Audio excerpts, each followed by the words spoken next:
Hi, Josefa Oliva Lopez. Hi, Arlene Fit. Good afternoon. Wait lang guys, let me share this live stream muna on all my different pages. Wait lang.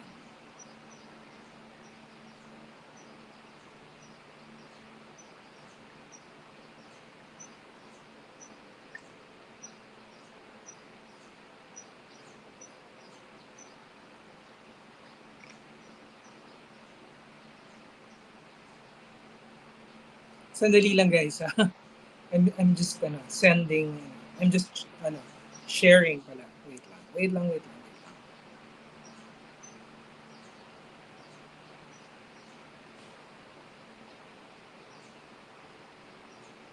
Okay. And then I'm going back to my original page.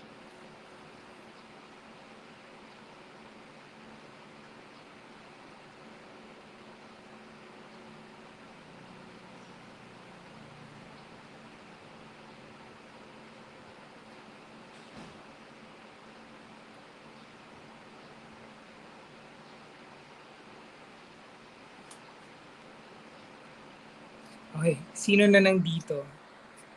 There's something weird happening on my other phone, or it's StreamYard that's having an issue. So hi Cecil Ses Mendoza, hi Evelyn Gabriel Dongon, Lou Arojo, Zenia Hara, wait lang, so bizarre. Jean Maggie Pandy Rodel, yan. Sorry guys, hindi for some weird reason, itong StreamYard app hindi lumalabas ang kung ilan ang nanonood at hindi rin lumalabas ang comments. I hope you can hear me. Can you send me a message kung okay naman yung reception from you guys kasi wala akong nakikita, wala akong nababasa dito sa iPhone 13 ko which I am using to make this video. Binabasa ko ang comments niyo dito sa luma kong iPhone. Ito. Pero dito sa app, walang lumalabas na kahit ano. Can you hear me? Klaro ba? Can you guys send me a message kung klaro yung sound? Can you hear me? Ayan. So Sinya Harris says okay naman daw sa FB. I wonder kung dito sa YouTube kung naririnig nila ako. Sa YouTube, ang mga taong online with us is Josefa Oliva Lopez, Arlene Faith, Divine Precious, good afternoon. Snow Sand, hello. Sherwin, Tumamaw, Justina Dietel, hello to you. And Arlene Faith. Today is April 2, okay. Palm Sunday. Wala talaga guys. I think there's something wrong with yung setting nitong iPhone 13 ko. Walang lumalabas na kahit anong information. Ayan. Parang no, I'm sorry but I have been remiss or hindi ako nagiging regular ngayon sa paggagawa ng live ko with you guys. But I have to be honest, parang I've been a little demotivated. Medyo wala akong motivation gumawa ng live video. So that's why I've been posting. I've been writing and posting. For those of you, more on kwentuhan. This is not really a facts, not feelings episode. More on parang like cocky tales with cocktails itong mangyayari sa atin this afternoon. I just want to touch base with you guys and make kwentuhan a little. Of course, over afternoon cocktails, I'm having my usual whiskey coke. So ayan, we will have a Marcos topic in a little while. Pero syempre, I want to talk with you guys muna ulit. Kwentuhan lang tayo ng konti. Yeah. Wala nga. Sino bang mga sumali na? Zenia Hera, Deta Games, Antonio Miguelito, J. Uwinco, Sita Buted, Emily Meliora Huson, and Anne Arebut are all with us now. Pasensya na sa inyo lahat. I've been remiss. I haven't been doing my scheduled live daily. Kasi I keep telling you, I've always been very honest with you guys na parang di ba? That this is work for me. Doing the Facebook Live is work. I do content, and in exchange, I hopefully get ads. And if not, you send me stars or GCash or super chat or super sticker. Depende kung nasa Facebook or nasa YouTube kayo. And for those of you na regular to my page, already know that I'm also quite active in church. No? Like active, not just praying and Bible studies, but I do activities with church. I'm active in church also. Well, I try pala, sorry. I try, I try as best as I can. With the hours in the day that is productive for me. Ayan, para lang klaro.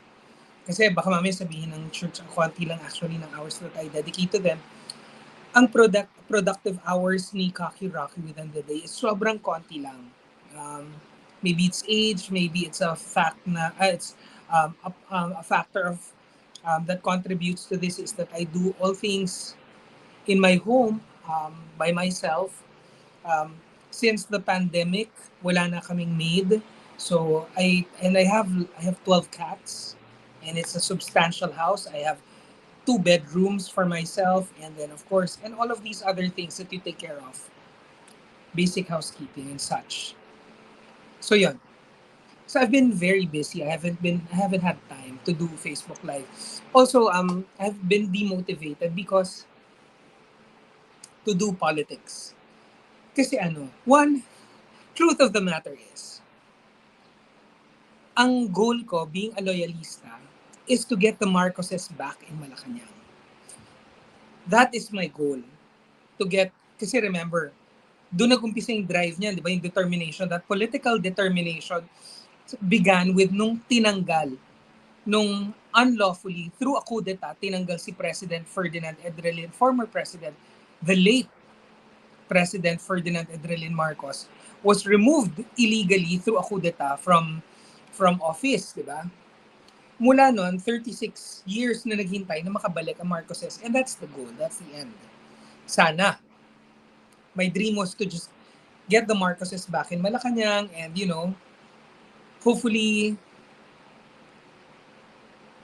as a loyalista, my hope was that former First Lady Imelda Romualdez Marcos sees the Marcoses back in Malacanang. Yan. Yun yung dream ko as a loyalista. And since nanalo na si Presidente Bongbong Marcos, I had hoped na to go back to my, regular programming, trabaho na ulit, corporate and all of that. And then may mga umaatake sa kanya, social media and all of that. Naisip ko, sige, tuloy natin ang konti, tulong tayo as much as we can. Tulong as much as we can. But then, grabe rin. Nai-inspire ako almost every day. I'm so inspired every day that ako kasi I wanted to defend. I wanted to defend President Bongbong Marcos. I wanted to defend President Marcos sa mga kakampure, sa mga kakamputla, sa mga kakampinks. I wanted to defend him. I wanted to go on social media para ipaglaban ang mga ginagawa niyang napakabuti para sa Pilipinas. And then I started seeing, grabe, napakagaling pala talaga niya. Every day that he is a president of the country, nakikiliti ako. Nakukuryente ako. Nakikiliti ako. Sa sobrang ganda ng balak niya. Sa sobrang tino at ayos ng mga kinikilos niya. Kung ang goal talaga ng Marcoses is makabalik sa puso ng Pilipino at mabura lahat ng mga paninira na ginawa sa kanila for 36 years, Bongbong Marcos is the right man for the job. Napakatalino, napakahusay, napakasipag, napakagwapo, di ba? But kidding aside, napakagwapo niya talaga, pero ramdam naman yung pagiging genuine and sincere niya in public service. And more than that, napakatalino at napakasipag niya talaga. Very recently, I was having lunch. Alam mo naman ako, I'm a big believer in social lunches, social tea, high tea, and dinners with people who have an insight. Yung meron silang nakikita na encounter at sa buhay nila, meron silang mga experiences in government or in governance or with President Bongbong Marcos. I recently heard and learned kung gaano ka kampante, kung gaano ka, I think the right word talaga is kampante, at panatag ang kalooban ng militar, ng Armed Forces of the Philippines, which means, of course, air, land, sea. Sa bagong Commander-in-Chief, ang daming nagsusubok, ang daming nagkakalat ng chismis regarding possible coup d'etat and all of that, pero napakalabo. Why? Masaya ang Armed Forces of the Philippines. Mas masaya ang Armed Forces of the Philippines under President Bongbong Marcos than the previous, I don't know how many presidents and which ones all the way back ang covered nitong statement na to, pero napakasaya. Mas masaya ang Armed Forces of the Philippines sa pamumuno ni President Bongbong Marcos kesa sa nakaraan. Ganun na lang. Diba? And dahil ang dami nagpapakalat na DDS ng fake news regarding coup d'etat, ako naman kasi very paranoid, and I would rather kasi be sobrang safe than hindi safe. So, mabilis magpanik, mabilis mataranta, mabilis mag-isip na baka, oh my gosh, baka mamaya meron nangyayaring coup d'etat, ganyan. Napakakampante, napanatag din ang kalooban ko, nakampante at panatag ang kalooban ng mga AFP sa ilalim ni Presidente Bongbong Marcos. More on that later, pag-uusapan natin later on yan. Not in this episode, but in another episode na ang focus natin talaga yan.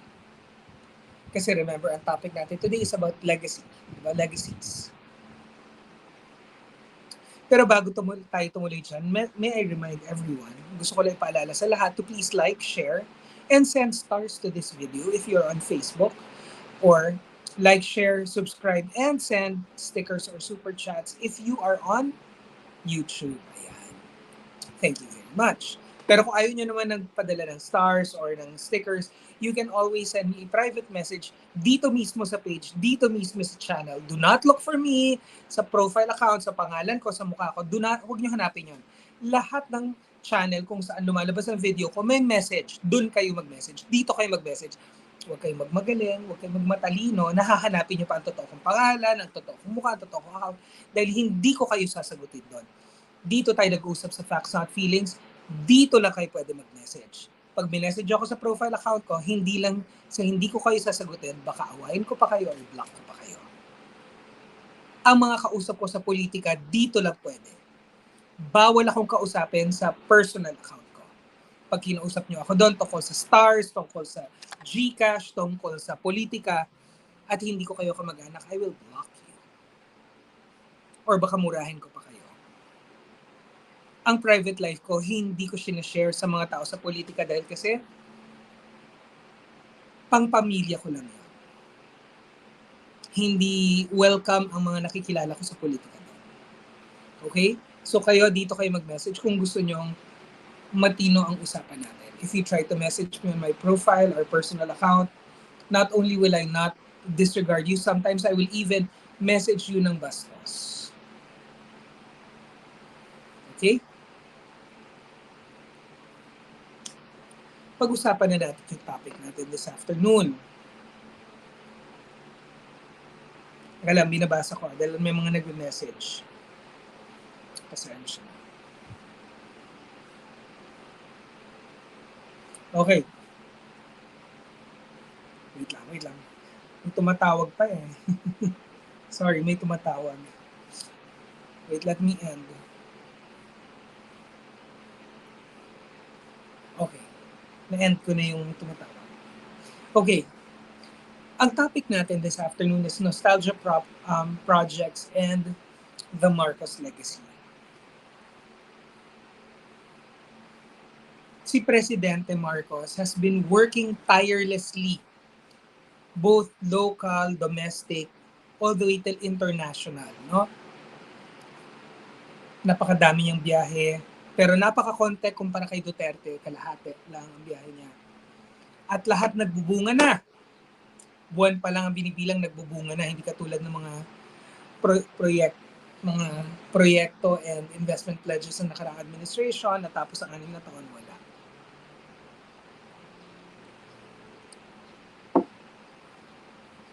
Pag-usapan natin itong nostalgia projects. You know, hindi lang si Presidente Marcos. Para lang klaro ha, wag na nating paguluhin pa ang buhay natin. Pag-usapan natin at tawagin natin ang Pangulo natin ngayon na Presidente Marcos dahil yun siya. He is Bongbong or Ferdinand Marcos Jr. but he is President Marcos. And the President of the Philippines this year is President Marcos. Okay? So yan ang pag-usapan natin. Si Presidente Marcos is his own man. Napakatalino, pero napakatahimik at kalmado. He is not Duterte. He is not Ferdinand Edrelin Marcos. Diba? Both Duterte and Ferdinand Edrelin Marcos are strong men. Maraming ginagawa na malakas, bombastic, maayos, maganda, malaki. Pero marami ring kontra. Diba? To both. Iba ang style ni Presidente Marcos ngayon. Si Presidente Marcos, ang style niya kalmado, parang ang ina niya. Kalmado, pero ang gumagalaw, haligi ng bansa, haligi ng mundo. Gumagalaw, nag-iiba. Bumubukas, lumalawak, nag-iiba ang mga alignment at ang mga alliances ng mundo para sa isang Presidente Marcos. Pinipilit kasi ng mga DDS, pinipilit din ng mga ibang, hindi ko sinasabi lahat, ng mangilan-ngilang loyalista, mangilan-ngilang cronies, hindi lahat. Na dapat mas katulad ng former President Marcos. Pero hindi pwede. President Marcos today is different from former President Marcos or former President Ferdinand Edrelin Marcos. President Marcos today is his own man. Matalino sila pareho, pero ang presidente ngayon mas kalmado. Ang presidente ngayon gumagalaw in a digital age. Ang presidente ngayon gumagalaw habang merong gera sa Russia and the Ukraine. Habang ang nag-aambang gera between China and Taiwan na nasa bakuran lang natin. Habang ang Amerika kinakabahan sa posibilidad na makuha ng China ang Taiwan, di ba? Iba ang mundo noon, iba ang mundo ngayon. Walang social media noon. Hindi ganyan kamakapangyarihan ang media noon. Napakarami. Iba na ang mundo noon at iba ang mundo ngayon. So hindi talaga natin pwede pagkahintulan. Pero may halaga ang nostalgia projects. Ang dami nito. Bilangin ko ang ilan. Pangalanan na natin. Una, ang kadiwa. Kadiwa ng Pangulo ngayon, kadiwa lang noon. Nostalgia project. It was a combined effort of former President Ferdinand Edrelin Marcos and former First Lady Imelda Romualdez Marcos through promotions and marketing naman. Pero currently, kadiwa ng Pangulo is solely, di ba, President Bongbong Marcos's or President Marcos's project. At napaka-massive nito. The blueprint for this was already written or created nung panahon ng ama niya, former President Ferdinand Edrelin Marcos. Pero the current President Marcos has decided to re-implement this, to revisit this, and to gift this again to the Philippines. Bakit? Dahil effective noon, effective ngayon. And, syempre, with the modernization and the technological development that the world has undergone for the past almost 40 years or 4 decades, iba na rin ang galaw ng bagong kadiwa ng Pangulo, di ba? It was a nostalgia project with President Marcos's modern and new take on the matter. Ang ganda nito is nararamdaman agad ng Pilipino, both yung producers, which are the farmers, as well as the consumers. Nagumpisa to sa pailan-ilan nung Pasko hanggang dumadalas, dumadami, and with regularity na in certain locations. Permanent na ba siya? Hindi pa. Malawakan na ba siya? Hindi pa. Pero umuunlad siya, lumalawak siya, dumadami siya. Huwag niyong kakalimutan na wala pang isang taon si Presidente Marcos. Wala pang isang taon. And yet, from a sampler, nag-evolve na agad ang kadiwa ng Pangulo. Hindi ba? Naibsan na agad ang hinaing ng Pilipino at hinanakit ng Pilipino at sakit na nararamdaman ng mga Pilipino dahil sa paglobo ng presyo na sibuyas at sukal at bigas at kung ano-ano pa. Kadiwa ng Pangulo. Next, ano pa ang nostalgia project na Tatak Marcos? Masagana 99. Itong Masagana 99, napaka-ano nito. Napakaganda. Optics and on the ground. Optics-wise, naalala natin ang litrato ni former President Ferdinand Enrile Marcos na nagtatanim ng bigas. And then of course, parang ni-recreate yan ni Pangulong Bongbong Marcos. Pangulong Marcos nung recently. Napaka-importante niyan because of course, concurrent Secretary of Agriculture si Pangulong Marcos. He's also the Secretary of Agriculture. Later on na rin natin, in another episode natin, pag-iusapan at hihimayin kung bakit nararapat ito. Nasagot na natin yan dati, pero lalaliman pa natin yan later, in a later episode. Ang mahalaga nating pansinin ngayon is itong Masagana 99. Maliban sa optics nito, maliban sa romantic notion nito, maliban sa nostalgia nito, napaka-importante dahil kasi rice is the sacred staff of life in Asia.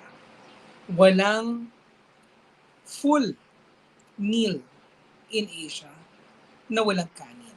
You know?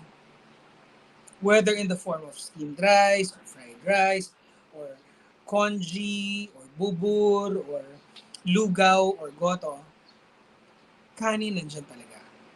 And yun talagang pinakamahalaga sa mga Southeast Asians when it comes to agriculture and food security. Nung panahon ni former President Ferdinand Enrile Marcos, pinaputok at sumikat ang Masagana 99 at muling ina-explore at pinagyayaman at pinalalalim ang pag-unawa at ang progreso sa agrikultura now that President Bongbong Marcos or President Marcos is also the concurrent Secretary of Agriculture. Napaka-importante niyan, sa ating food security. Masagana 99 is a nostalgia project. But once President Bongbong Marcos succeeds in bringing new life into agriculture, it will be a President Bongbong Marcos legacy. But collectively, Marcos legacy yan. So yan, number 2, Masagana 99. Number 3, infrastructure. I will focus on 2 na nostalgia project and Marcos legacy. The first is, syempre, yung most recent Bataan, Cavite, Interlake, Hyperlink. Bakit? The idea behind it is reminiscent of the North and South Bridge, which is the San Juanico Bridge na tinayo ni Tito Rudy Cuenca. Pero itong Bataan Cavite will be much longer, much wider, much bigger, and more adapted, mas naaangkop sa pangangailangan ng Pilipinas ngayon for connectivity, physical connectivity. Pag natayo na ito, this will be the longest bridge in the Philippines, maybe in Southeast Asia. And this is a nostalgia project. Why? Because it reminds every Filipino how great San Juanico Bridge was. Diba? For that time, it connected Visayas and Mindanao. Pero on a macro perspective, Cherico Barubias told me nga once, she said na parang nagpasalamat siya sa Pangulo, former President Ferdinand Enrile Marcos, na parang ang San Juanico Bridge, although physically connects Visayas and Mindanao, it actually connects all the archipelagos of the Philippines. How? Because kung hindi man directly connected via bridge to San Juanico,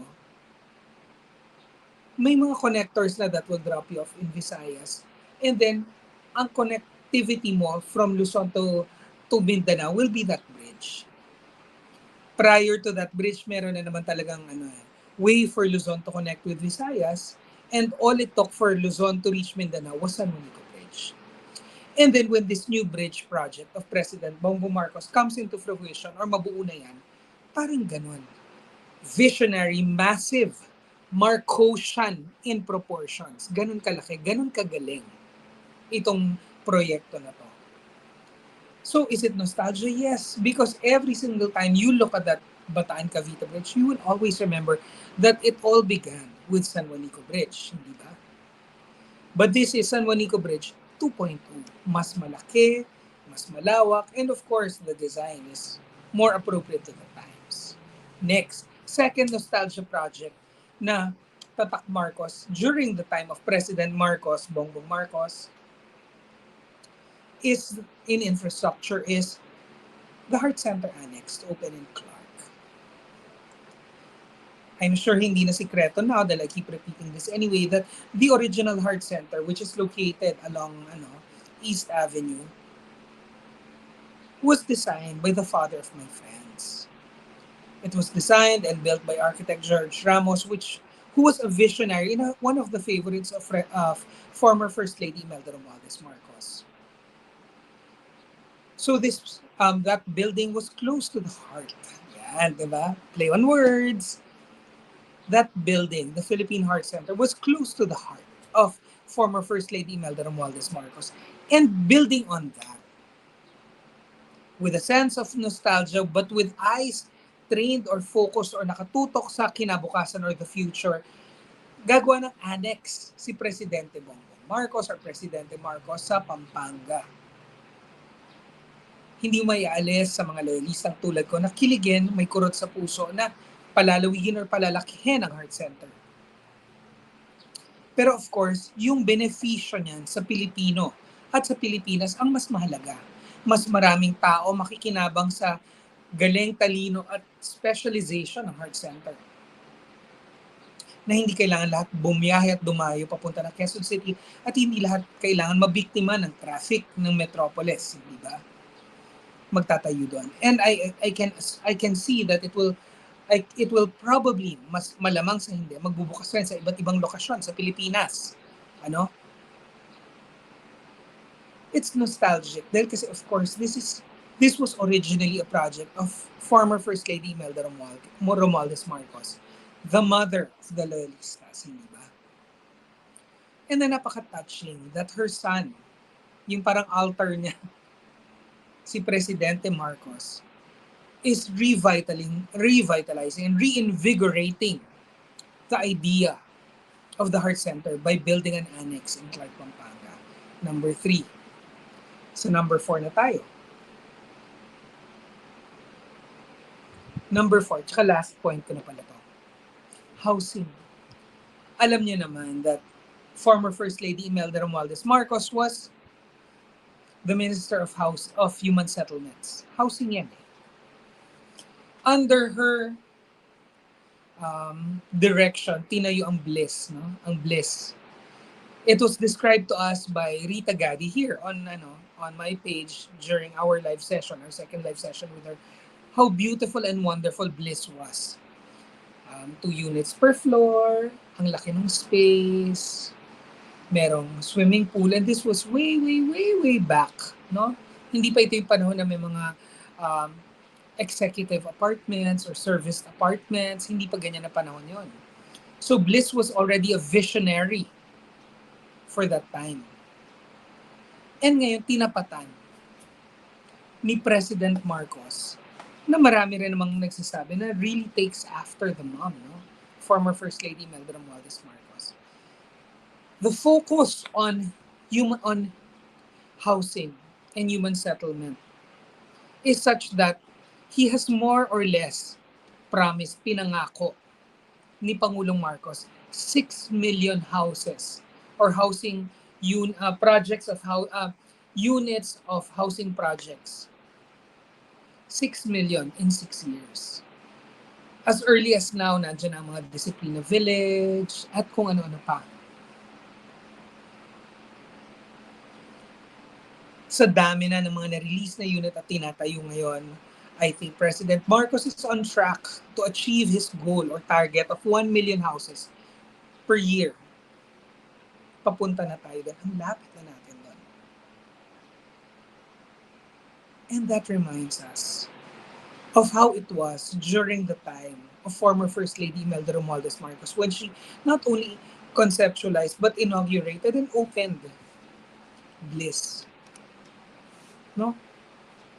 It's wonderful that President Marcos now is reminding old-timers and other loyalistas like myself that what his parents left us, hindi nawawala. Andito pa rin sila, tumutuloy. Pero ngayon na nandito na siya, sagot na niya tayo. And hindi na lang tayo ng mga loyalista, pero lahat ng Pilipino, kahit yung galit sa kanila niya, kahit hindi yung bumoto sa kanya, kahit yung ayaw sa kanya, tutulungan pa rin niya. And that is why, napakaswerte natin. All of us, 31 million Filipinos who voted for President Bongbong Marcos to be in the seat of power, to be in Malacanang. And to you, to all of you, I say, you all did well. Ang tagumpay nito, ang tagumpay na ito ay tagumpay nating lahat kasi tayo ang nagboto at lumuklok kay Presidente Bongbong Marcos. So congratulations to him, but congratulations to all of us as well. So ayun, that's our topic for today, this Sunday. Ngayon, at this point, gusto kong bumisita sa mga tao na nag-comment. I'm going to have to use my other phone kasi nga naglolo ko itong app dito sa iPhone 13. Hindi ko kayo makita or mabasa. So dito na lang ako sa aking other phone. Pero before this, may I remind everyone, please don't forget to like, share, and send stars naman to this video. If you're on Facebook, but if you're on YouTube, like, share, subscribe, and send stickers. Ayan. Batiin ko na kayo. I'm going back and I'm using my other phone kasi nga hindi nagre-refresh itong sa iPhone 13 ko. I'm using the super retro phone to look at your button. Josefina Lloren, thank you so much for the 100 stars. Maria Cecilia Lopez, hello. Jean Maggie Pandy Rodel, yes. I don't know what yes means. Zenia Hara, hello. Delta Games, Maui Olimar. Elvira Gabriel Dongon, Let Fajardo Oria, Carlina Picar, and Cecil Ces Mendoza. Thank you so much for joining me this afternoon. Dito naman tayo sa ating Facebook channel. Batiin ko lang po ang mga nandito before we log off. Hello, Josefa Oliva Lopez, Arlene Faith, good afternoon. Divine Precious, good afternoon. Snow Sound, hello. Sherwin Tumamaw, good afternoon. Justina Dito, hello. Sherwin Tumamaw, okay. Ay, okay naman daw yung sound. Justina Dito, Arlene Faith, Carmen Kimberly Tamsak. Ayan. Happy holiday, hello. Carmen Kimberly. Happy holiday to you too. Sherwin Tumamaw, Fe Alfaro, Perlita Kalima, Justina Dito, Snow Sand, Precious, Divine Precious, Karen Agustin. Oo nga, parang na-miss na rin kita dito. Fe Alfaro, May Santos, and Robert. Thank you so much, Fe Alfaro, for the $17.99 that you sent me. Yun lang. I just wanted to touch base with you guys. Tomorrow mag-umpisa na ulit ako. Promise to be more regular with my Facebook live sessions. I know tomorrow is Holy Monday for Catholics and some of you may be more focusing more on your spiritual conversations than political ones. Pero kung nandito po kayo, just join us and para we can continue our conversation and learn more and feel more confident and at ease during the time of President Marcos, now 2023. So that's it. Thank you so much for joining me. I will try to do one a few times tomorrow because I plan to stay home Hopefully, I'm going to be able to do at least 2, maybe 3 tomorrow, and tingnan natin how things go within the next few days. I'll see you again, guys. Bye for now.